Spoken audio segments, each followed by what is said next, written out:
Hi friends, అందరూ ఎలా ఉన్నారు? నేనైతే చాలా చాలా బాగున్నాను. ఈరోజు మనం డబుల్ ర్యాపింగ్ మెథడ్ చూసేద్దాం. లాస్ట్ టైం బుక్స్ ర్యాప్ చేశాను కదా, అవైతే మా పాపవి. తను థర్డ్ స్టాండర్డ్ చదువుతుంది కాబట్టి తనకి ఎంత బ్రౌన్ పేపర్ ర్యాపింగే ఉండింది. ఈసారి అంటే మా బాబు ర్యాపింగ్ అనమాట.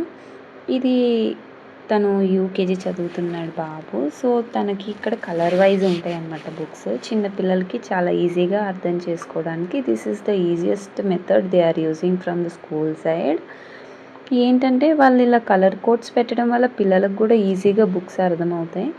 వాళ్ళకు కూడా ఈజీగా సో ఈ బుక్ తీయండి, ఈ colour blue colour, red colour, green colour, yellow colour అని చెప్పగానే వాళ్ళు ఈజీగా తీస్తారు. వాళ్ళకు కూడా ఏ సబ్జెక్ట్కి ఏ బుక్ అనేది ఈజీగా అర్థమవుద్ది.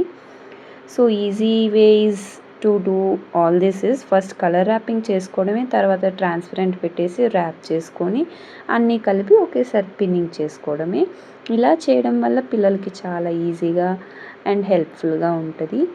And red colour is for English, blue color is for maths, green color is for EVS and yellow color is for Hindi anamata. So thank you for watching.